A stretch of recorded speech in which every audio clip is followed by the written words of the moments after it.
my name is Emma Reed, and welcome to Politics Today. On Wednesday night, the Nevada Democratic debate took place. Amy Klobuchar beat Buttigieg, Joe Biden, Bernie Sanders, and Elizabeth Warren, who have been at the other debates, were all there on Wednesday night. The former New York City Mayor, Mike Bloomberg, also was in the debates for the first time. I want to cover each candidate and their performance in the debate, and if their performance is expected to help them or to hurt them. He's basically saying that I don't have the experience to be president of the United States. I have passed over 100 bills as the lead Democrat since being in the U.S. Senate. I am the one, not you, that has won statewide in congressional district after congressional district. That was Amy Klobuchar, the senator from Minnesota, at the debate on Wednesday. It seems to be the biggest thing people are talking about with Amy was her and Pete Buttigieg's arguments. It's pretty clear that the two seem to get under each other's skin. Here's a clip of the two from the evening. Klobuchar, I wish everyone was as perfect as you, Pete, but let me tell you what it's like to be in the arena. The two see each other as a threat because they both want a chance at each other's voters, which could be a cause of the scrawling.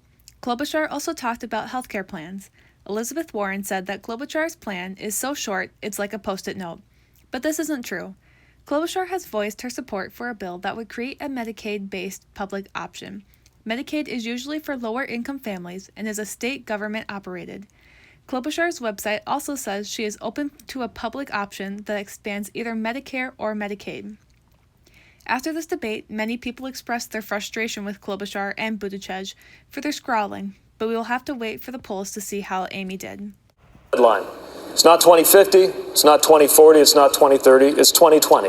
Because if we don't elect a president who actually believes in climate science now, we will never meet any of the other scientific or policy deadlines that we need to. As we discussed before, Amy and Pete had their arguments that caused chaos within the debate. Pete also attacked Bloomberg and Sanders.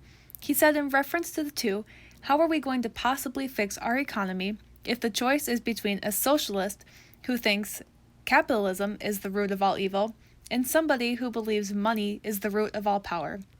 Let's put forward someone who actually is a Democrat. Pete also discussed his plans for healthcare. His approach is bold and simple. Medicare for all who want it. His plan will achieve universal access to healthcare, make care more affordable for all, and preserve Americans' ability to choose what's best for themselves and their families. The results of the debate aren't out yet, but with all his arguments, and with many other candidates, it'll be interesting to see how this works out for Pete. Buttigieg also has to deal with the glooming standards of the polls. According to NPR, Buttigieg is losing some ground since December, dropping from 13% to 8%. It'll be interesting to see if this debate will help him in the polls, or if he will just continue to decrease. In terms of who can beat Donald Trump, NBC did a poll yesterday. It says Joe Biden is best equipped to beat Donald Trump. That's what your poll said. Despite finishing 4th and 5th in Iowa and New Hampshire, respectively, Biden was insisting that he was the best candidate to beat Trump. So far, the polls do continue to show that he can beat Trump by a wider margin than the other candidates, but frankly, this has been the same throughout most of the campaign. Biden had a strong moment when he went after Bloomberg on stop and frisk, the controversial New York City policing policy that disproportionately targeted young men of color. But beyond that, there weren't many standout Biden moments. In fact, in this debate, he spoke 5th most out of the 6 candidates. Biden talked about rebuilding the middle class. He says that across the country, too many people are being left behind. The next president needs to understand, in America, no matter where you start in life, there should be no limit to what you can achieve. After the debate, it is showing that his ratings are staying the same. But when the Nevada polling is finished, we will see if Biden can get a higher place in the polls compared to his places in Iowa and New Hampshire. Around an agenda that works for all of us and not just the billionaire class. And that agenda says that maybe, just maybe, we should join the rest of the industrialized world, guarantee health care to all people as a human right, raise that minimum wage to a living wage of $15 an hour, and have the guts to take on the fossil fuel industry. Senator Bernie Sanders didn't do much to expand his base, but the chaos helps. Since campaigning in Iowa and winning New Hampshire, Sanders has had a demeanor that has been subtly different from his usual fired-up persona. Sanders has conducted himself largely composed and calm. For so long, Sanders has been throwing stones from the outside, but suddenly he's the inside man, the one with the best chance at the nomination. But this debate, he reverted back to his asacral form, and that's likely because on stage was a billionaire who has bypassed the traditional system of campaigning and stands for a lot of things Sanders is diametrically opposed to. Eventually, Sanders has to get back to a posture that doesn't scare the rest of the party. But he has his base locked down, and the latest NPR polls showed him expanding some. Bernie has been well known for talking about getting rid of student loans. In his website, he has said, "We have failed a generation of our young people." What he believes is that the American people deserve freedom, true freedom. You are not truly free when you graduate college with hundreds of thousands of dollars in student debt.